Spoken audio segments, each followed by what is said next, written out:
Cek cek. Oh, lebih bagus merah itu. Oh, iya, yang saya. Bismillah.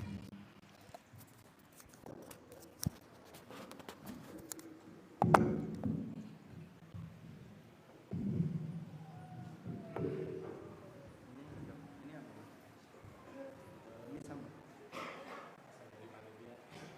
Kalau sama nggak usah. Nah, kalau sama kan. Untuk yang jawab.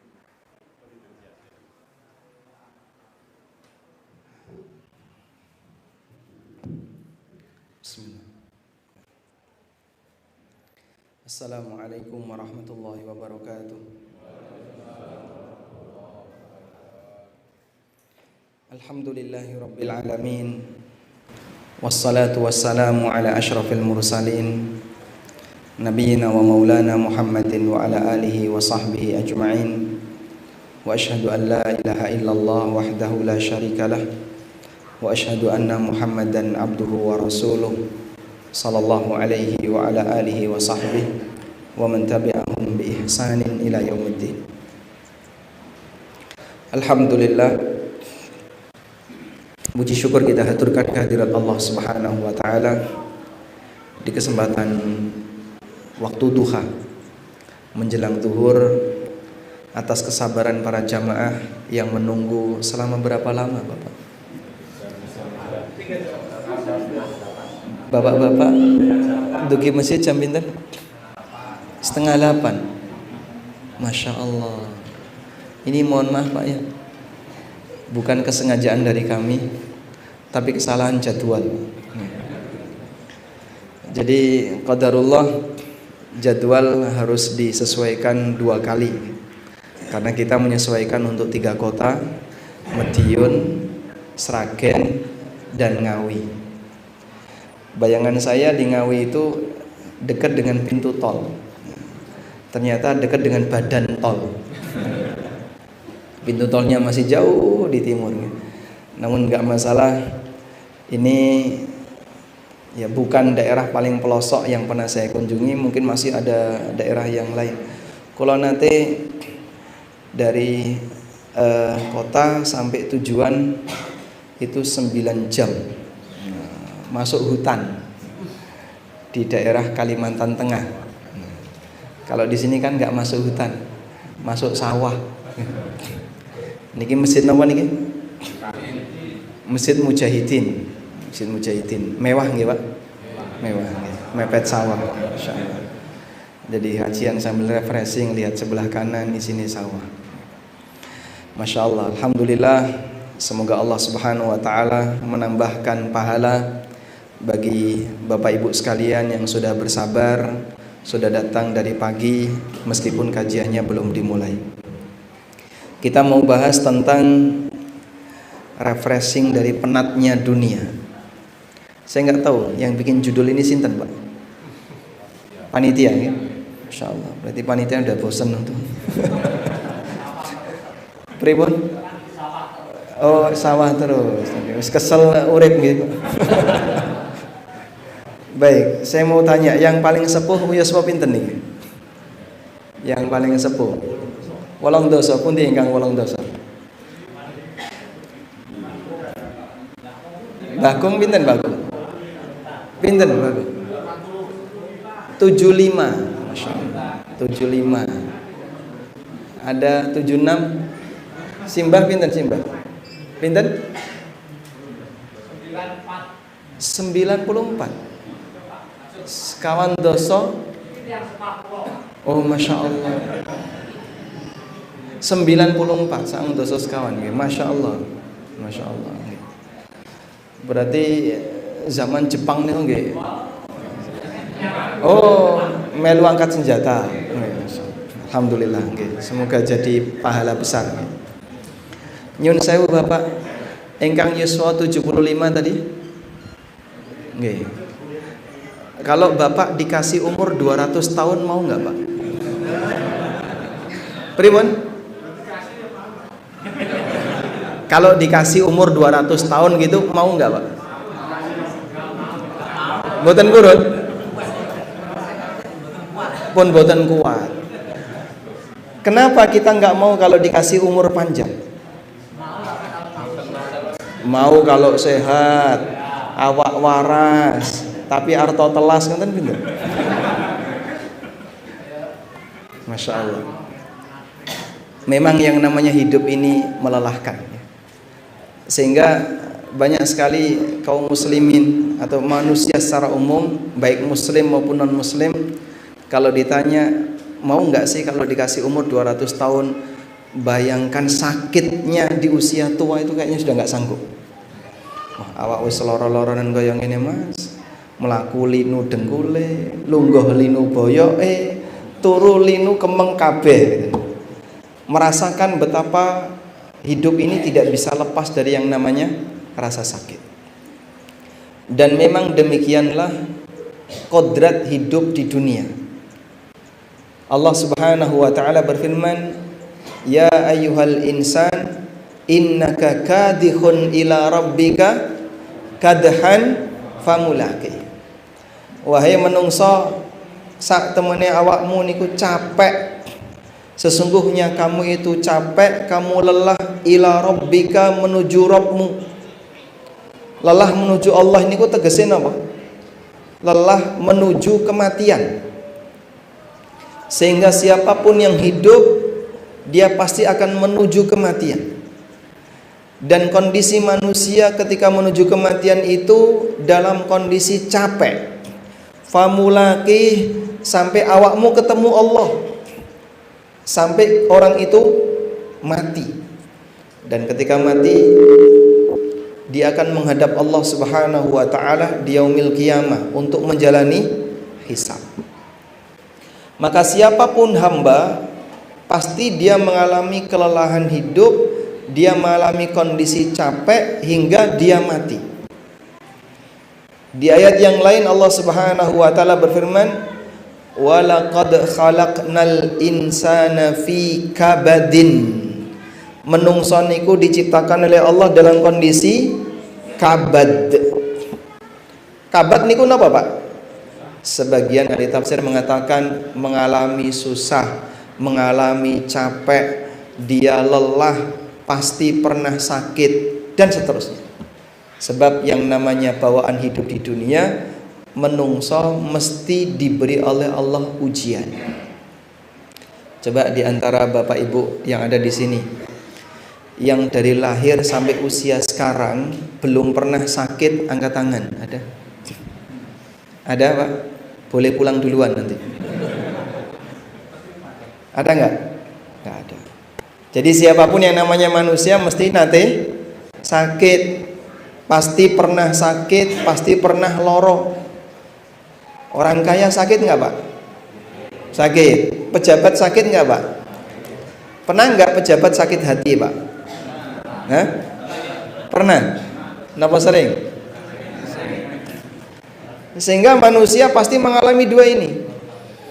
Kalau nggak sakit fisik, sakit hati. Sebab yang namanya hidup pasti di dua ini. Kita menjalani hidup dalam kondisi tidak lepas dari sakit fisik dan sakit hati. Itulah kita. Karena itu seorang ulama tabi'in yang bernama Imam Hasan Al-Basri rahimahullah pernah mengatakan, beliau menulis sebuah surat kepada Khalifah Umar bin Abdul Aziz. Ini ulama ngirim surat ke ulama. Tapi kalau Umar bin Abdul Aziz, beliau sebagai apa? Amirul Mukminin. Hasan Al-Basri mengirim surat kepada Umar bin Abdul Aziz.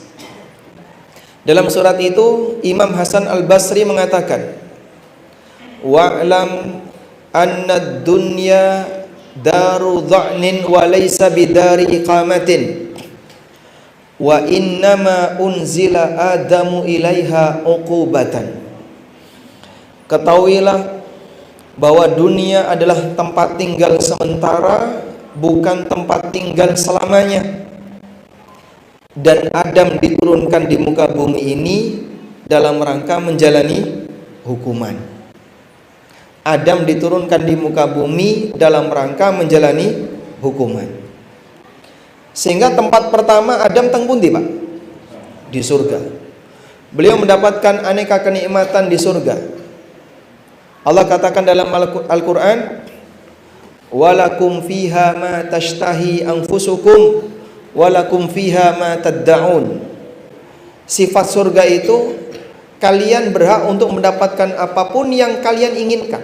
Ma tashtahi anfusukum walakum fiha ma tad'un, dan kalian bisa mendapatkan apa yang kalian minta. Jaluk napa mawon diparingi. Nek menungso ning donya njaluk napa mawon kudu usaha. Pengen sugih kudu napa? Usaha. Pengen golek duit kudu usaha. Ingin mendapatkan ini kudu usaha, ingin mendapatkan ini kudu usaha. Sebagai contoh misalnya, kalau di kanan kiri Bapak Ibu tidak ada tanduran, Arab mangan beras, penduduk bumi harus ngapain? Nandur beras, nunggu sekian waktu baru bisa panen, bar panen burung iso langsung dipangan, harus dijemur dulu, di ini baru bisa dimakan. Ada banyak kerja yang harus dilakukan oleh manusia untuk mendapatkan apa yang dia inginkan. Beda dengan di surga. Allah katakan qutufuha daniyah. Qutufuha daniyah. Buah-buahnya surga itu didekatkan. Sehingga jenengan kalau mau ngambil kelapa ngapain, Pak? Hah? Nganggo drone. Masya Allah. Juga kelapa kok nganggo drone. Manjat. Begitu sampai di puncak, apakah kemudian dengan disentuh kelapa jatuh? Tidak, diuntir-untir dulu dan belum tentu itu berhasil. Setelah itu ketika dijatuhkan, apakah kemudian diberung langsung jatuh? Oh enggak, nanti pecah Mas. Kadang ada yang pakai tali, kemudian baru setelah itu dia turun. Apakah kemudian langsung bisa digigit? Bar panen kelapa langsung nyokot saged mboten? Sakti ini. Sehingga begitu dia sudah dapat, dia nggak bisa langsung makan, dipaprasi dulu, baru kemudian bisa diminum, mecah batok, baru bisa makan isinya. Tahapannya banyak sekali. Di surga tinggal nyuding, mangklung, cukup. Tinggal nyuding, sampeyan jaluk nopo, jaluk iki, nyuding, mangklung. Qutufuha daniyah. Allah dekatkan buah surga ketika dipanen, sehingga penduduk surga bisa menggapai dengan tangannya, langsung metil. Ning swarga ngaten niku, nek ning donya prosesnya panjang, perjuangannya panjang. Makanya hidup di dunia ini kondisinya sangat melelahkan, sangat capek, njaluk enak kudu usaha, pengen hasil harus kerja. Di akhirat Allah sediakan semua itu gratis, dan orang tinggal minta datang ke hadapannya. Makanya seorang mukmin diajarkan urip ning donya kudu banyak sabar, karena insya Allah wonten kehidupan yang kedua yang isinya cuman pilihannya dua.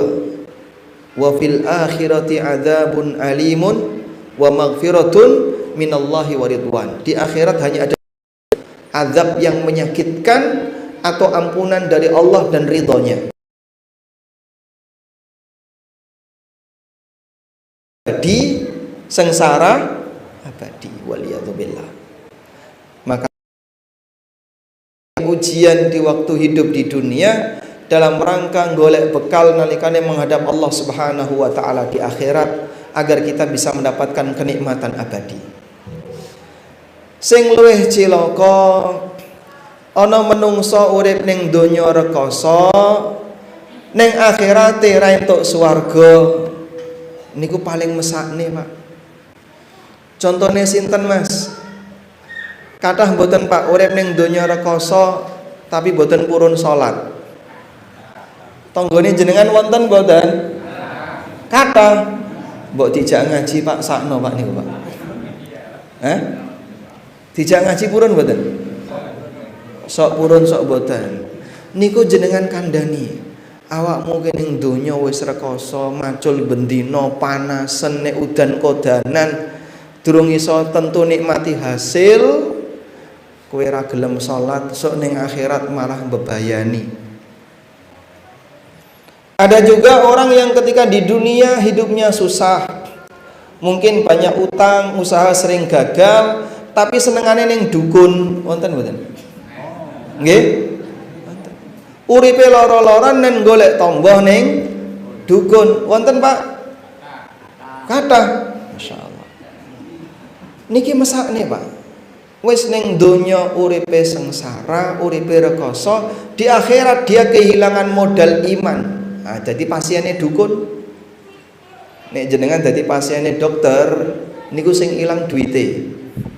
Nek dadi pasiennya dukun, sing ilang imane. Tegese pripun, Pak? Nah, nek sampean dadi pasiennya dukun, Allah haramkan untuk masuk ke dalam surga. Innahu may yusyrik billah faqad harramallahu alaihil jannah wa ma'wahun nar wa malid zalimina min ansar. Sapa sing nglakoni syirik mongko Allah haramkan dia masuk surga, panggonane teng pundi? Neraka. Waliyadzubillah. Wa ma'wahun nar wa malid zalimina min ansar. Panggonane neraka ora bakalan ana sing nulungi wong dolim. Wong dolim tegese wong musyrik.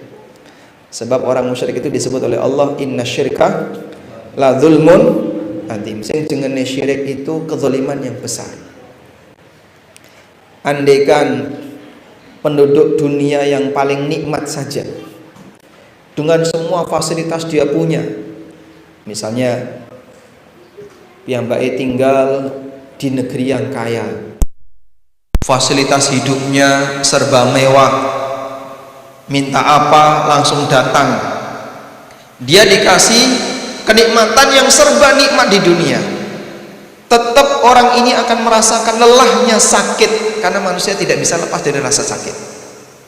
Tapi karena dia nggak punya iman, dicemplungno oleh Allah Ta'ala di neraka, nikmat yang pernah dia rasakan ketika di dunia sepanjang hidupnya nggak ada rasa, hilang semuanya. Nabi SAW pernah memberikan gambaran seperti apa perbandingan antara kenikmatan di surga dengan kenikmatan dengan azab di neraka. Beliau SAW menyebutkan, yu'ta birajulin yaumal qiyamah, akan didatangkan orang besok di hari kiamat yang dia adalah manusia yang dulu ketika di dunia punya kenikmatan yang paling puncak, uripe mulya, paling enak, njaluk napa mawon dipenuhi.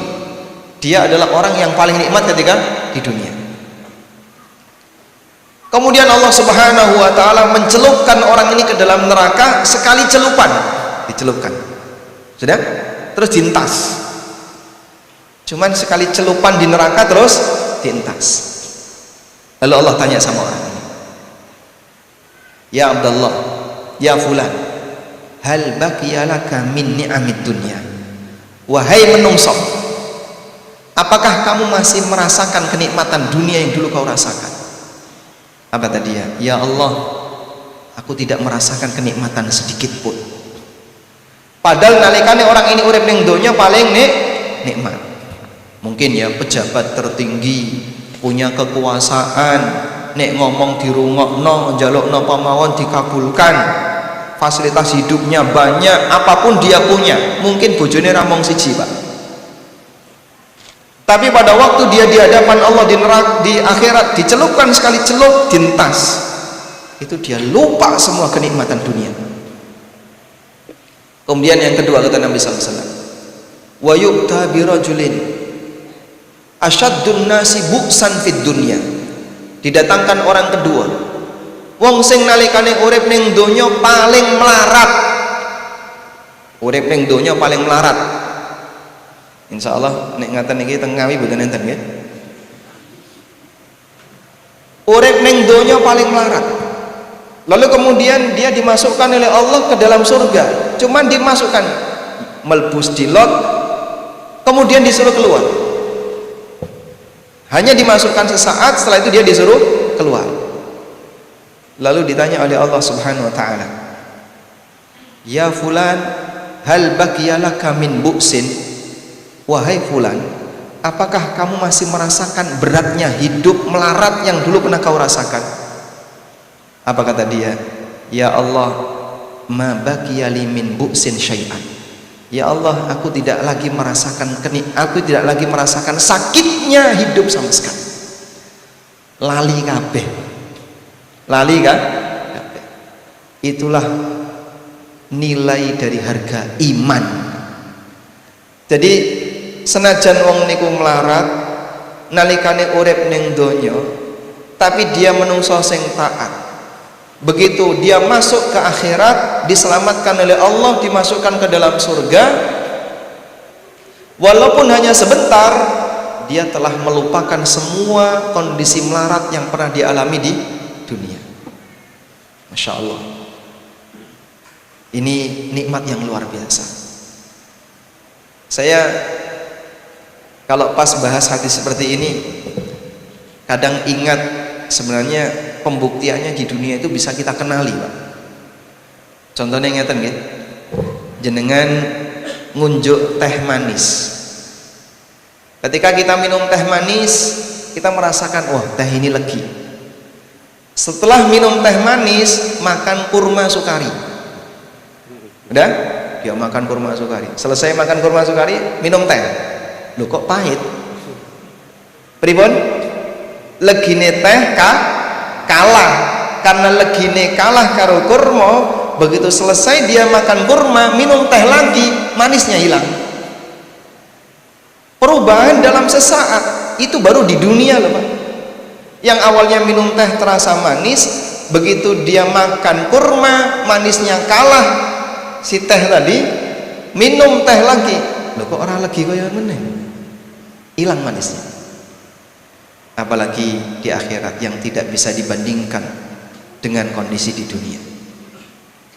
Karena itu Bapak Ibu yang dimuliakan Allah, sayangi nikmat iman ini, dijogo sing apik, urip ning donya niku mesti melarat. Siapapun dia, baik dia orang yang tidak mampu maupun orang kaya, baik dia rakyat maupun pejabat, pasti dia mengalami kondisi capek ketika hidup. Maka jangan sampai kita dalam kondisi capek ketika di dunia, melarat ketika di dunia, neng akhirat tambah capek. Itu akan menjadi beban yang kedua, ibarat sudah jatuh ketiban genteng, tambah loro kabeh. Nggih. Selanjutnya, bagaimana caranya Pak agar kita bisa menjadi orang yang setelah capek hidup di dunia bisa merasakan kenikmatan? Pada waktu Nabi SAW menjelang wafat, beliau menyampaikan kepada putrinya Fatimah radhiyallahu anha. Fatimah dibisiki. Sudah? Begitu selesai Fatimah dibisiki, Fatimah itu nangis. Dan di sampingnya ada Aisyah. Fatimah nangis. Setelah itu Nabi SAW bisiki Fatimah lagi. Selesai dibisiki, Fatimah tersenyum. Aisyah kan penasaran, kowe bar nangis kok mari ngono guyu. Maka setelah Nabi SAW pergi, Aisyah tanya sama Fatimah, apa sih yang disampaikan Nabi SAW? Kok kamu setelah nangis kemudian tersenyum? Apa kata Fatimah? Aku tidak mau membocorkan hal ini sepanjang Nabi SAW masih hidup. Setelah Nabi SAW wafat, barulah Fatimah memberitahu kepada Aisyah. Bisikan yang pertama, Nabi SAW menyampaikan kepada putrinya bahwa sebentar lagi bapakmu akan beristirahat. Nyun sewu Pak, ujian yang diterima Rasulullah SAW itu berat atau tidak Pak? Berat atau tidak? Berat. Lebih berat mana beliau dengan kita Pak? Nah, jelas berat beliau. Ujian yang beliau alami luar biasa beratnya. Berkali-kali disakiti, berkali-kali jadi korban pembunuh, mau sasaran, jadi sasaran apa? Pembunuhan. Berkali-kali mau dilukai oleh orang-orang yang tidak suka dengan beliau, padahal beliau adalah manusia yang nggak punya salah sama mereka. Nabi SAW tidak pernah tercatat pernah berbuat salah dengan masyarakat di sekitarnya. Tapi berkali-kali beliau mau disakiti oleh masyarakatnya. Maka Rasulullah SAW mengalami ujian yang sangat berat. Termasuk juga ujian menjelang beliau wafat. Beliau sakit yang luar biasa. Sampai sebagian sahabat ketika menjenguk Rasulullah SAW merasakan panasnya badan beliau itu sebelum nyentuh tangannya. Ya Rasulullah, innaka la tu'ak. Ya Rasulullah, Anda mengalami sakit yang sangat parah. Kemudian beliau mengatakan, innila u'aku wa'kan syadida. Aku mengalami sakit yang sangat parah. Aku mengalami demam 2 kali dari demamnya manusia biasa. Masya Allah. Jenengan kalau demam suhunya pinten? Nah? Paling tinggi pinten? 40. 40 itu harus opnam itu Pak. Mungkin 39. Kalau sampai 40, 41 barangkali dia harus opnam. Itu kondisi manusia ketika sakit, manusia biasa. Rasulullah SAW di atas itu. Kemudian beliau SAW menyampaikan, sesungguhnya orang diuji oleh Allah sesuai dengan kadar imannya, dan dengan itulah dosa-dosanya berguguran atau derajatnya dinaikkan. Maka Nabi SAW bagi beliau kematian adalah tempat untuk istirahat. Lalu Fatimah dibisiki lagi. Setelah Fatimah nangis, ya, berarti ajalnya bapaknya sudah dekat. Fatimah kemudian dibisiki, sebentar lagi kau akan menyusul. Nah, Fatimah tersenyum, berarti tidak lama setelah bapaknya meninggal beliau akan meninggal. Tidak takut untuk menghadapi kematian, karena mereka tahu bahwasanya pasca kematian mereka akan mendapatkan apa? Kenikmatan yang besar di sisi Allah, sehingga menghadapi kematian itu seperti tempat untuk beristirahat.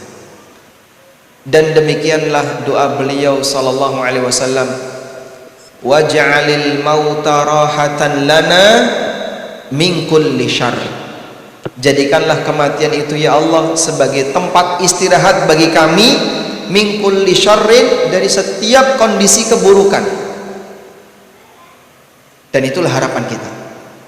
Piye carane mati itu adalah tempat untuk istirahat. Namun ini butuh mukaddimah. Apa mukaddimahnya biar mati itu menjadi tempat untuk istirahat dari penatnya hidup di dunia? Yang pertama, jaga iman. Jangan sampai berbuat kesyirikan. Tadi sudah kita sampaikan. Karena ini modal utama bagi hamba untuk bisa mendapatkan surga. Sebagaimana yang ditegaskan oleh Nabi SAW, innahu la yadkhulul jannata illa mu'minun. Tidak ada yang bisa masuk surga kecuali wong mukmin. Sehingga jangan sampai melakukan perbuatan kesyirikan atau perbuatan apapun yang menyebabkan orang keluar dari iman. Contohnya apa Pak? Nyun sewu nggih. Daerah sini sajen masih ada nggak Pak? Nggak ada ya? Alhamdulillah. Mungkin zaman dhisik nek arep panen wiwitan, wonten mboten Pak? Hah? Metil. Lalu masang napa?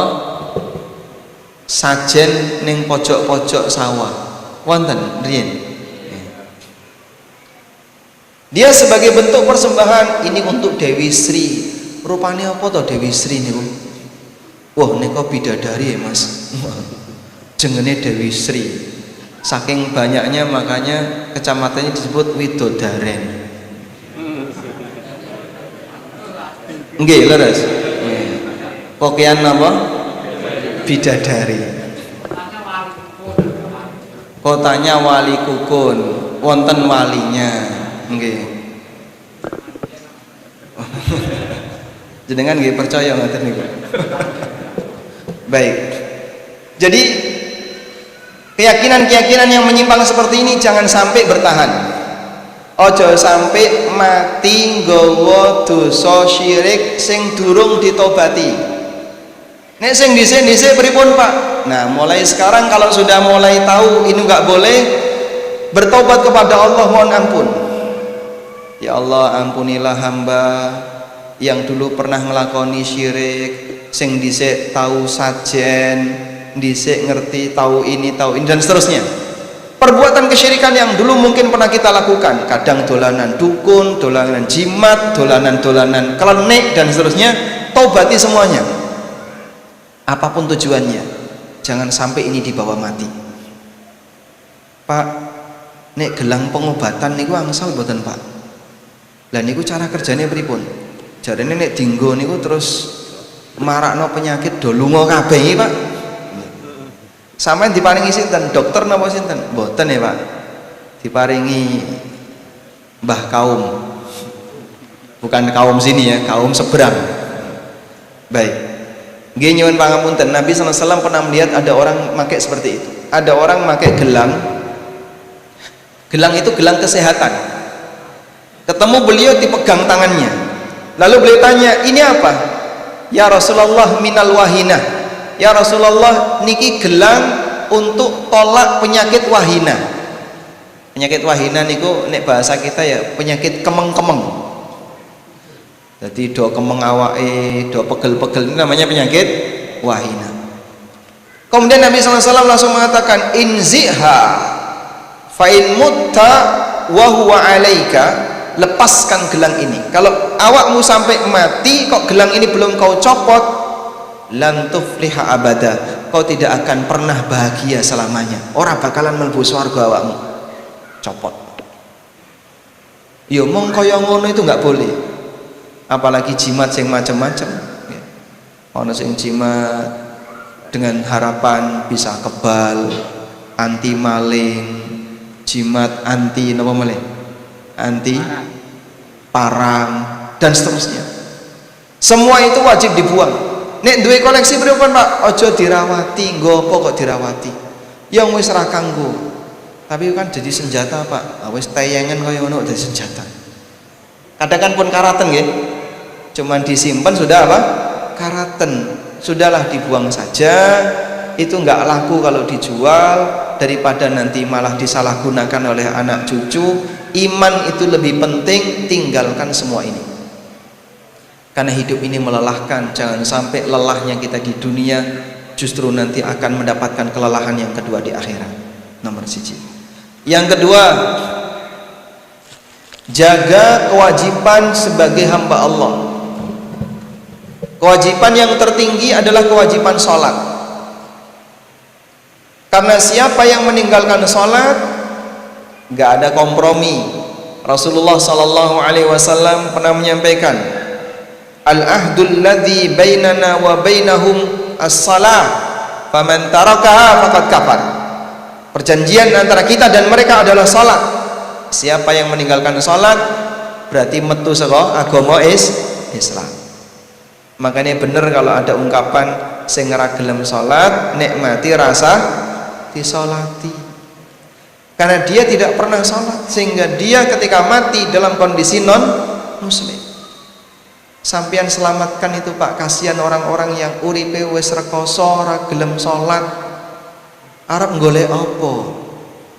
Sementara dia dalam kondisi hidupnya sudah susah ketika di dunia. Maka dalam hal ini sampaikan kepada mereka, mbok awakmu salat 5 waktu itu enggak butuh waktu yang panjang. Salat zuhur niku pinten menit? Nah, gangsal menit. Kecepatan niku, Pak. Anggaplah misalnya 10 menit. Pun mboten usah salat nek jenengan mboten purun salat sunah mboten napa-napa. Tapi sing jenenge salat wajib tidak boleh ditinggalkan. Enggak ada kompromi di situ. Wajib dikerjakan. Enggak ada toleransi. Sholat duhur cuman 10 menit, sholat asar 10 menit. Beratnya apa sih, Pak, wong sholat itu? Aku nek kon wudu ini angel ya, Mas. Justru itulah Anda menjadi bukti sebagai umat Muhammad. Nabi SAW pernah suatu ketika ziarah kubur bersama para sahabat. Lalu ketika beliau sampai di kuburan, beliau mengatakan, waditu an nalqa ikhwanana. Aku pingin ketemu dengan ikhwan-ikhwanku. Ikhwan artinya apa? dulur-dulur. Aku ingin ketemu sedulur-sedulurku. Maka para sahabat mengatakan, awalasna ikhwanakum ya Rasulullah, bukankah kami ini adalah saudara-saudara Anda ya Rasulullah? Kemudian Nabi SAW mengatakan, antum ashabi, kalian adalah sahabatku. Wa ikhwanuna alladzina lam ya'tu ba'du, sementara yang dimaksud dengan saudaraku adalah orang yang mereka baru datang setelah aku meninggal. Tegesin apa? Orang mukmin yang tidak pernah ketemu nabinya sallallahu alaihi wasallam. Wong muslim yang tidak pernah ketemu nabinya sallallahu alaihi wasallam, itulah ikhwan-ikhwan Nabi sallallahu alaihi wasallam. Lalu para sahabat bertanya, ya Rasulullah, wa kaifa ta'rifuhum? Ya Rasulullah, pripun cara jenengan bisa mengenali mereka sementara jenengan tidak pernah melihat mereka? Kemudian Nabi SAW mengatakan, inna ummati yub'atsuna yaumal qiyamati ghurran muhajjalin min atharil wudu. Sak temene umatku dibangkitkan nalikane hari kiamat dalam kondisi ghurran muhajjalin, bersinar wajah dan tangan kakinya, min atharil wudu, karena bekas wudu. Berdasarkan hadis ini, para ulama mengatakan, wong urip ratau wudu bukan umat Muhammad sallallahu alaihi wasallam. Wong urip kok ratau wudu berarti dia bukan umat Muhammad sallallahu alaihi wasallam. Nah, biasane sing ra gelem salat ra tau wudu. Napa jenengan tumon rajin wudu ra gelem salat? Aku tak wudu tok ya, tapi mau salat. Ora ono ceritane. Kadang yang membuat orang itu berat untuk sholat itu wudunya. Padahal kita sebelum menghadap Allah diperintahkan untuk bersuci terlebih dahulu. Maka bersihkan dirimu dari najis, bersihkan dari hadas untuk menghadap Sang Pencipta. Dan ini penanda umat Muhammad sallallahu alaihi wasallam. Mongko piyantun ingkang boten purun sholat, mesti boten purun wudu, bukan umat Muhammad sallallahu alaihi wasallam. Kadang nyuwun sewu nggih, ini ajaran yang berbahaya. Ada sebagian orang yang mengandalkan amal orang lain. Mas, ora salat ya ora apa-apa, sing penting konek mati ditahlilke kan melbu swarga. Oh, itu ajaran berbahaya itu. Kata siapa, Pak? Kalau orang mati kemudian ditahlilke terus melbu swarga. Ditahlilke itu kan amalan orang lain, bukan amal dia, wong dia sudah mati. Sehingga keyakinan kalau orang nggak sholat, ratau poso, ratau wudu, nggak kenal yang namanya zakat, mungkin dia pernah sedekah, tapi zakat dia nggak ngerti. Wes ratau sholat, ratau poso, ratau wudu, ratau ngibadah, tapi KTP ini Islam. Mati ditahlilke, dalam keyakinan dia apa? Masuk surga. Ini salah. Kenapa, Pak? Allah mengatakan dalam Al-Quran, kullu nafsin bima kasabat rahinatun. Masing-masing manusia itu tergadaikan oleh amalnya, bukan amal orang lain. Kalau amal orang lain ya jadi tabungan amal orang lain. Dia punya amal sendiri, orang lain punya amal sendiri. Dan kalau tidak pernah sholat, tidak pernah wudu, tidak ngerti tentang syariat, ratau poso dan seterusnya, dudu wong muslim. Ini bukan orang muslim. Walaupun dikasih tahlilan, walaupun didongakno, tidak berpengaruh sama sekali. Makanya Allah ingatkan dalam Al-Quran, kalau jenengan pengen dalile, sampean bisa lihat firman Allah Subhanahu wa ta'ala dalam Al-Quran. Allah Ta'ala mengatakan, coba saya bacakan ya,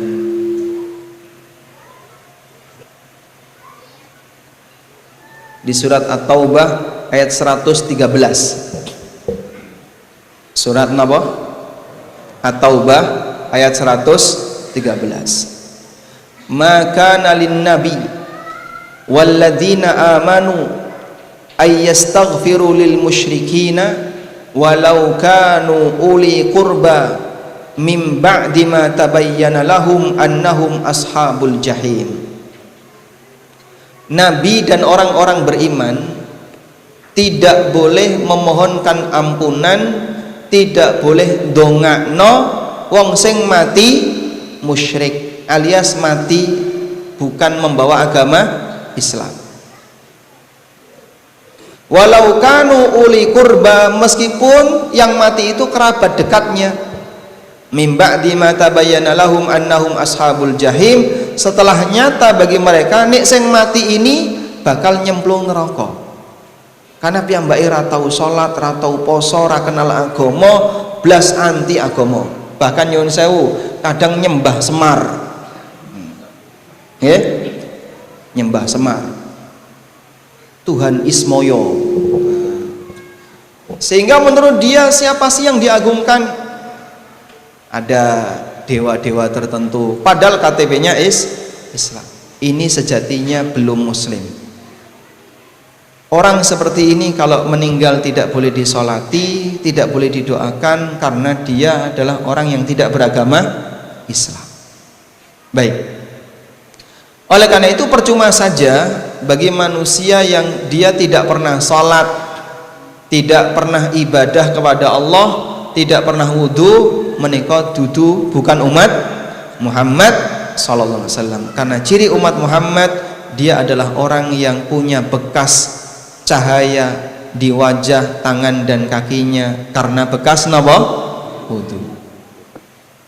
Maka nyuwun sewu nggih bapak-bapak, nek wudhu sing serius. Maksudnya pripun Pak? Gini jenengan wudhu, anggota wudhu wajib basah sesuai dengan yang diajarkan dalam Al-Quran. Faghsilu wujuhakum wa aydiyakum ilal marafiqi wamsahu biru'usikum wa arjulakum ilal ka'bain.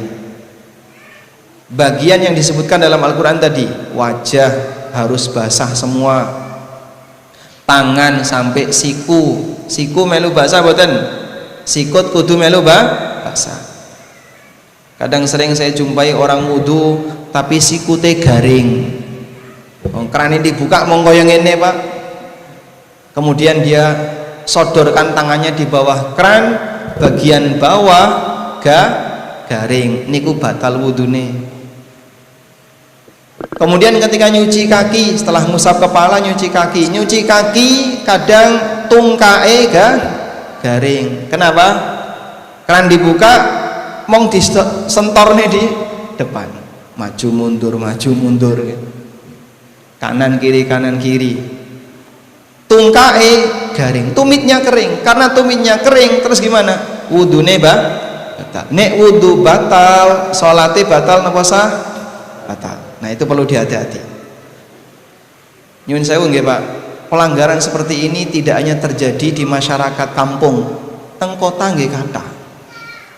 Banyak orang ketika wudhu dia nggak beres wudhunya, maka bisa jadi bertahun-tahun kalau wudhunya orang ini nggak pernah berubah, wudhune batal, sholate batal. Pastikan nggih, sikut teles, tungkak teles. Makanya kalau wudhu Nabi sallallahu alaihi wasallam mengajarkan digosok pakai tangan.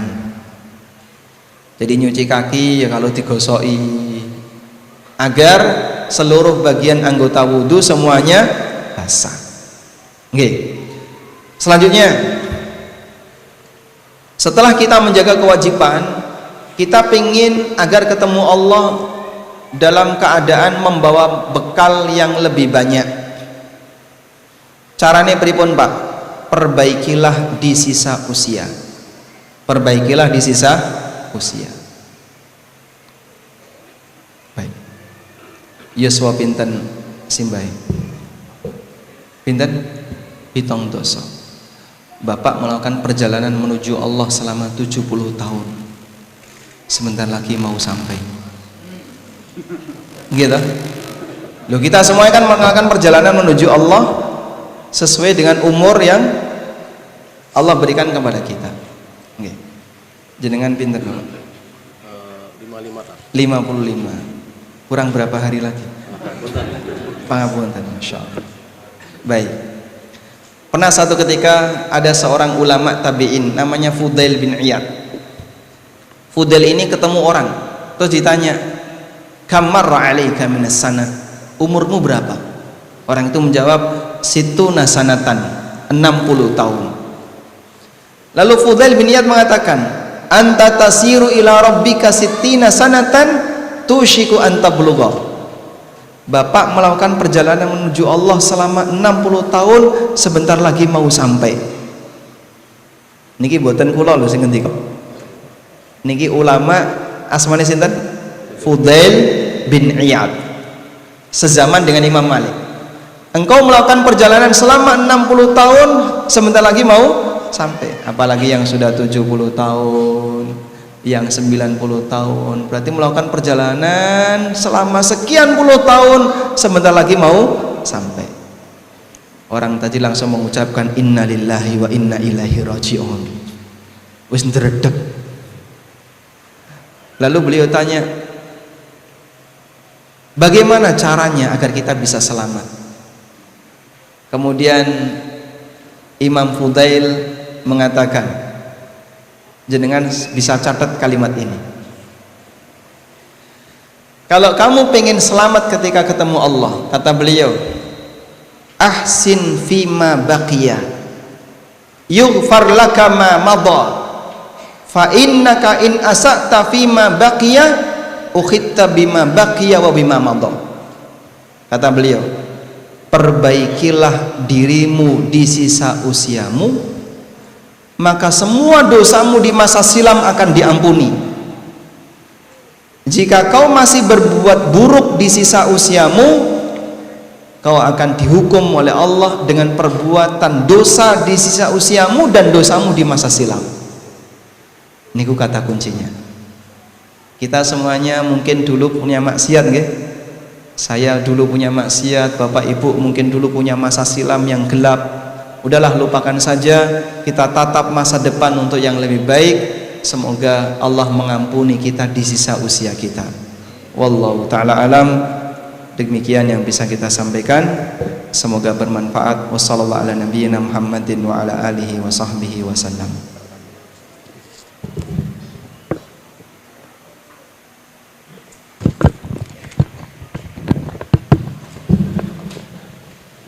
Jazakallah Ustadz Aminur Bait yang telah menyampaikan materi kepada kita semua. Selanjutnya sekalian, kita masuk kepada sesi tanya jawab.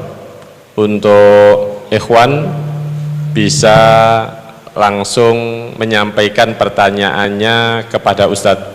Adapun untuk akhwat, kotak yang sudah disediakan untuk pertanyaan bisa disampaikan ke sini. Silahkan untuk ikhwan yang ingin bertanya bisa menunjukkan tangannya, mengangkat tangannya. Baik, monggo. Bismillah. Waalaikumsalam warahmatullahi wabarakatuh.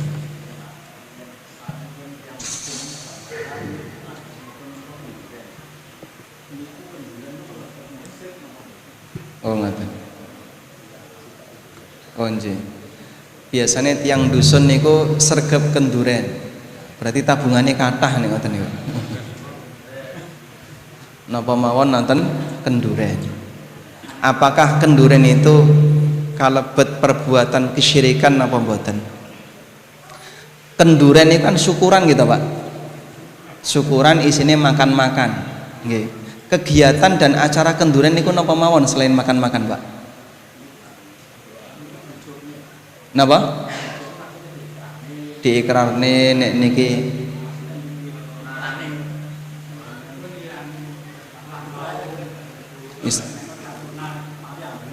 ambengan nggih. Nggih. Disuwunke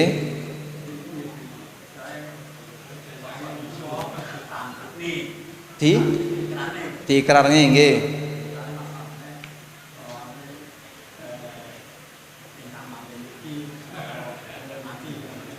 Engkang manggen mriki. Oh ngoten nggih. Baik. Jadi kalau kita dalam kegiatan napa niku? Kenduren apa sajen nyun sewu nggih. Terus ada bentuk penghormatan kepada makhluk yang tidak kelihatan. Misalnya teng perampatan, napa teng ngisor wit, napa teng pojok-pojok dusun, niki kanggo penghuni setempat. Ngoten nggih? Tangge tiang mati. Nah nggih, sajen tiang mati. Nah, nek ngoten niku nggih pun bahaya niku, Pak.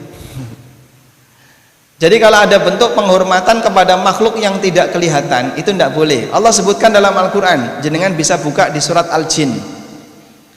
Allah mengatakan, wa innahu kana rijalum minal insi ya'udzuuna birijalim minal jinni fazaduhum rahaqa. Kalimat ini bercerita tentang kebiasaan orang musyrik zaman jahiliyah. Orang musyrik zaman jahiliyah, mereka itu punya kebiasaan ketika mau melewati daerah tertentu, maka mereka itu pamit kepada penghuni setempat yang tidak kelihatan. Maka mereka pamit, Simbah niki putune arep lewat. Bagi yang menghuni alam ini yang tidak kelihatan, kami mohon perlindungan agar kami tidak diganggu sampai kami melintasi daerah ini.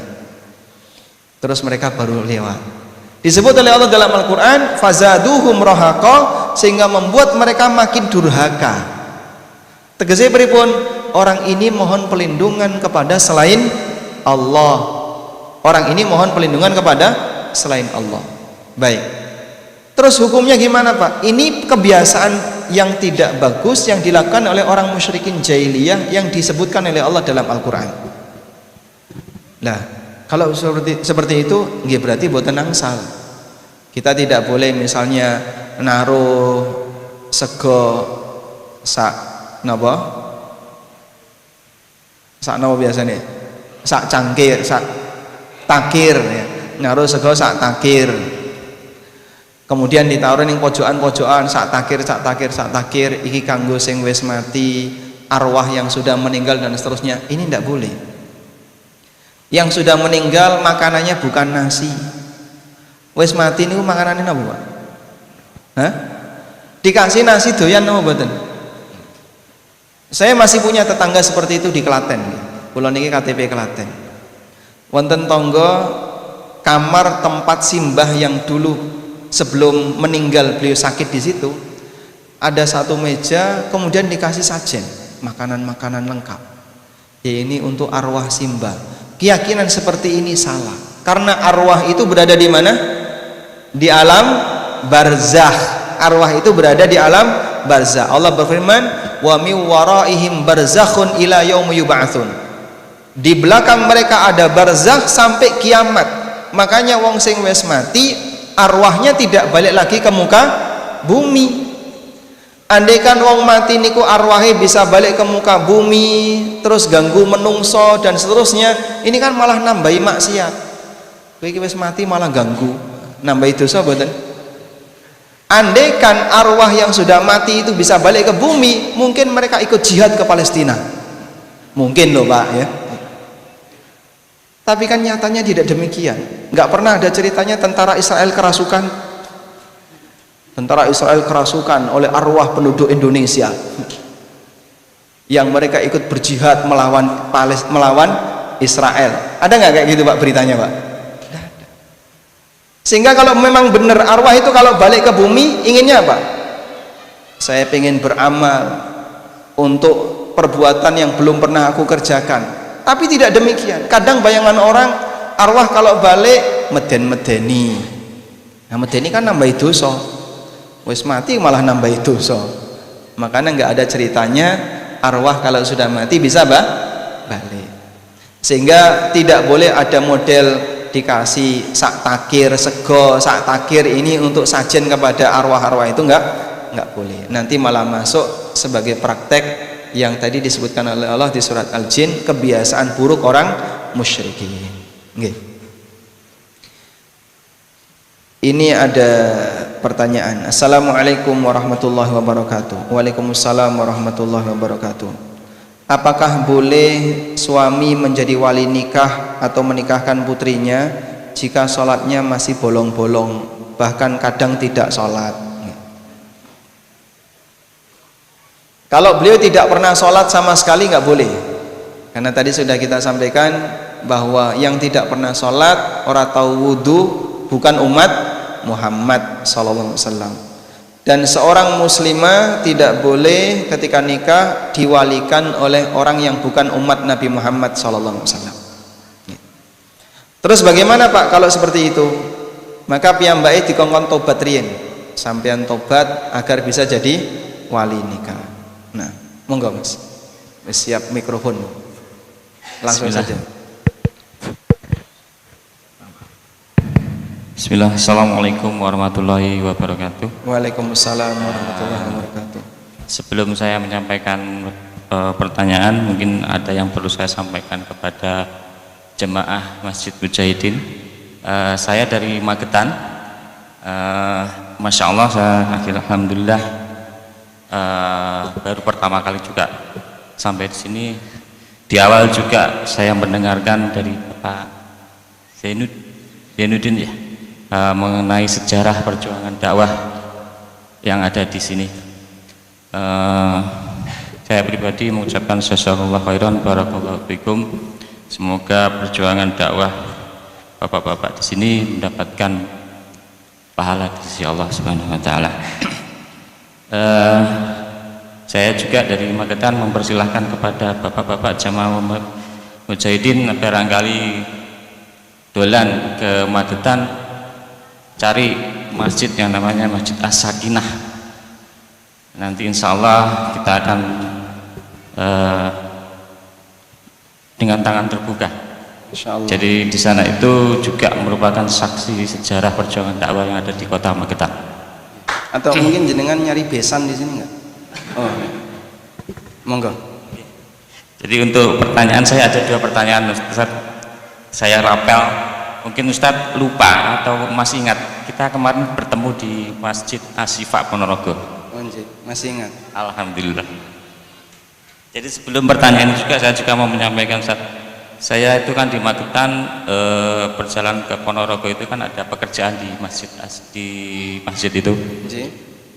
Dalam perjalanan itu kan kurang lebih 1 jam ya. Kurun waktu 2 atau 3 minggu sebelum itu saya nyetir di mobil itu buka YouTube Ustaz. Buka YouTube, yang saya buka adalah ANB channel. Jadi saya itu batin. Mudah-mudahan Ustadz Ami ada waktu lagi ke Madiun, saya ingin ketemu. Saya batin gitu aja. Dan ini lucu apa anehnya ya?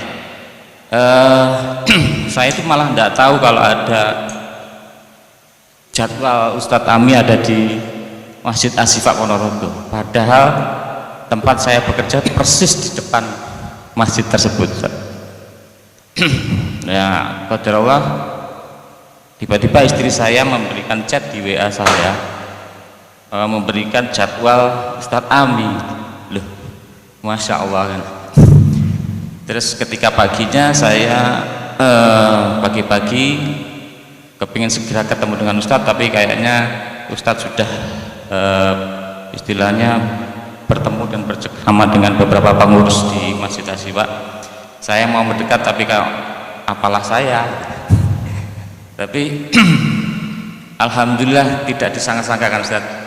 Ketika mungkin Ustadz mau menunggu waktu untuk datang ke mimbar, Ustadz malah duduk di samping saya. Itu saya sangat bahagia waktu itu Ustaz.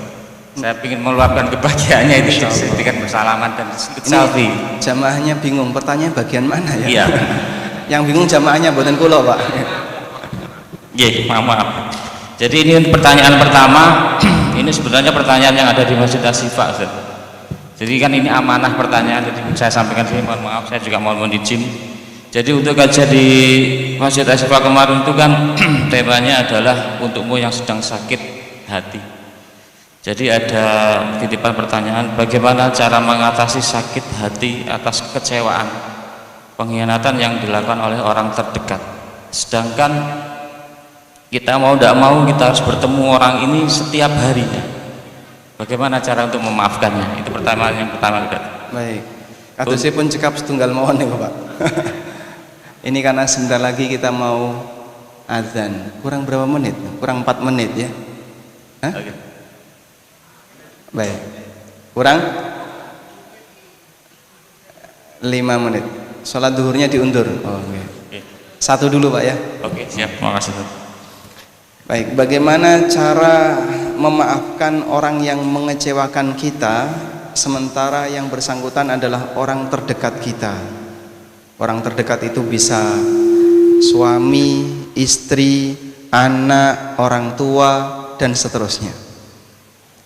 Memang terkadang ada kondisi di mana kita berat sekali untuk memaafkan. Dan sah-sah saja Pak untuk berat memaafkan. Nabi SAW sendiri orang yang sangat pemaaf, tapi ternyata ada beberapa orang yang beliau tidak maafkan. Ada namanya orang yang dia pernah menyakiti Rasulullah SAW, Abdullah bin Khattal. Abdullah bin Khattal ini saking besarnya kejahatan yang dia lakukan kepada Rasulullah SAW sampai Nabi SAW nggak mau memaafkan. Hingga ketika Fathu Mekah, Nabi SAW mentargetkan Abdullah bin Khattal ini, bunuh dia dimanapun dia berada. Akhirnya dia lari memegangi Ka'bah. Dia lari memegangi Ka'bah dengan harapan kalau megang Ka'bah tidak dibunuh. Tapi dia tetap ditangkap oleh para sahabat, dibawa keluar dari Masjidil Haram, kemudian dibunuh. Karena nggak ada maaf untuk orang seperti ini. Dia menyakiti Rasulullah SAW dengan cara yang sangat mengerikan, sangat menjijikkan. Maka Nabi SAW tidak memaafkannya. Bani Nadir, ketika dia ada usaha untuk membunuh Rasulullah SAW, hingga kemudian Allah turunkan wahyu bahwa Bani Nadir bersekongkol untuk membunuhmu. Akhirnya Nabi SAW membuat kebijakan Bani Nadir harus diusir dari Madinah.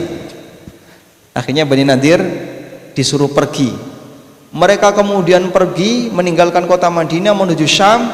Di perjalanan banyak orang yang mati karena mengalami sakit untuk perjalanan yang sangat jauh selama 1 bulan menuju Syam. Itu contoh mereka yang menyakiti Rasulullah SAW dan beliau dalam keadaan tidak memaafkan. Cuman bagaimana kalau dia itu orang terdekat kita? Beda-beda Pak. Kalau dia adalah orang tua, gak mungkin kita mengusir orang tua. Nabi Ibrahim itu disakiti berkali-kali oleh bapaknya, tapi beliau tetap bersikap sopan kepada bapak, menampakkan rasa sayang kepada bapak, dan seterusnya. Bagaimana kalau anak Nabi Nuh alaihissalam disakiti oleh anaknya, dan saat anaknya tidak mau beriman, diajak oleh Nabi Nuh, irkam ma'ana wala takun ma'al kafirin. Ayo anakku, naik ke dalam perahu bersama kami, jangan bersama orang-orang kafir. Qala sa'awi ila jabalin ya'simuni minal ma'. Dia mengatakan, aku akan naik gunung biar tidak tenggelam. Qala la 'asima 'alaikal yawma min amrillah. Tidak ada yang bisa melindungimu dari ketetapan Allah di hari ini. Wa hala bainahumal mauju fakana minal mughraqin. Anak wis kaya ngono, bapak ini masih usaha untuk menyelamatkan, akhirnya Allah tenggelamkan. Kemudian kalau istri bagaimana Pak? Atau suami? Nah mungkin ini agak berat. Kalau bapak tidak ada mantan bapak, kalau anak tidak ada mantan anak, sing jengene bapak karo anak sak lawase. Tapi kalau istri ada nggak mantan istri Pak? Ada. Ada mantan suami? Ada. Kalau memang nggak kuat, sehingga kalau bertemu terus bersatu nampaknya mustahil untuk bisa hidup nyaman, mungkin jalan keluar terakhir harus pisah. Nanti timbangannya ketemu padu terus. Ketika ketemu kok padu terus rano lerene, mungkin jalan keluar terakhir adalah harus pisah. Bisa jadi malah pisah ini yang terbaik. Dan itu tergantung kondisi masing-masing. Ada sebagian muslimah misalnya, aku duwe bojo sing kaya ngene Pak, wis ra gelem salat, utange akeh, senengane njaluk duwite bojone. Kadang kasar karo sing wedok, wani ngaplok nganggo tangan misalnya ya, sampai akhirnya istrinya nggak kuat, terus boleh nggak gugat cerai? Boleh, karena suaminya telah berbuat zalim. Demikian pula suami, ketika ternyata pasangannya nggak bisa diajak baik, kemudian dia pisah dengan pasangannya, pripun? Boleh. Seperti itu, karena bisa jadi pilihan itu yang terbaik jika tidak memungkinkan untuk disatukan kembali. Itu jadi pilihan terakhir ya. Kalau masih bisa diperbaiki, silahkan diperbaiki. Wallahu a'lam. Walhamdulillahirabbil alamin. Pripun? Lah pripun jenengan? Oh gitu. Baik, mungkin satu lagi. Ini ada pertanyaan lewat kertas, Pak. Saya bacakan dulu. Assalamualaikum. Waalaikumsalam. Jika seseorang tobat dari riba, bagaimana hukum harta atau aset yang dia dapatkan dari hasil riba? Jika waktu itu dia belum tahu, maka tidak ada kewajiban untuk melepaskannya. Nek dereng ngerti. Misalnya zaman dhisik aku durung ngerti, Pak, nek iki riba durung ngerti. Dari hasil kerja itu dia mendapatkan kendaraan, rumah, tanah dan seterusnya. Sehingga dari hasil riba dia punya rumah, punya lemah, punya sawah, punya semah. Lengkap, ya. Jago lurah.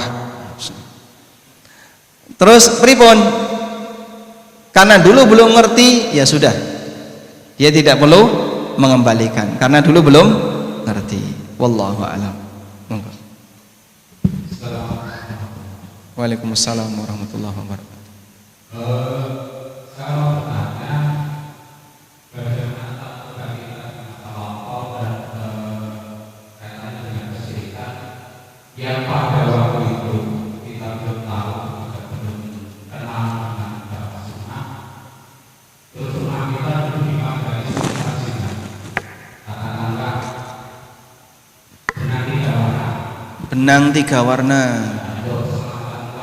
Nggih.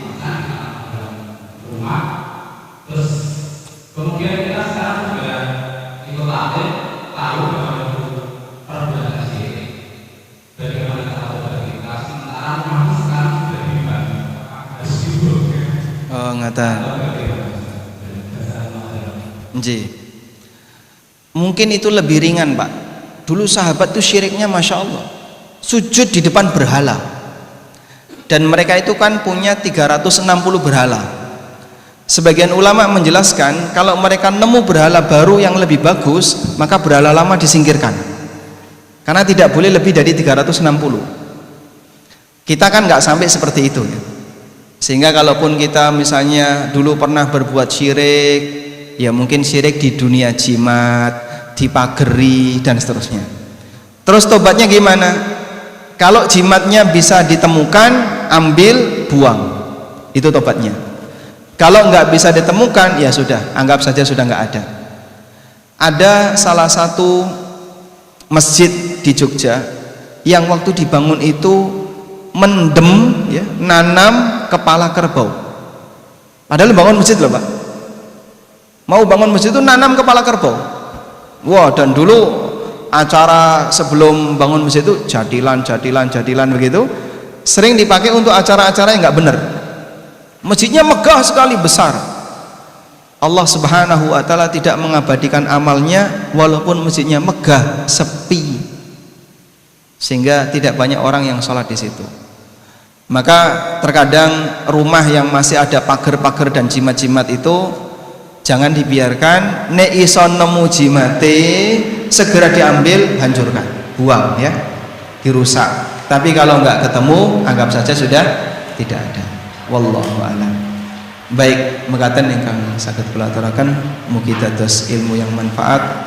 Allahumma anfa'na bima 'allamtana wa 'allimna ma yanfa'una warzuqna ilma. Wa sallallahu ala nabiyyina Muhammadin wa ala alihi wa sahbihi wa sallam wa akhiru da'wana alhamdulillahi rabbil alamin. Wassalamu alaikum warahmatullahi wabarakatuh.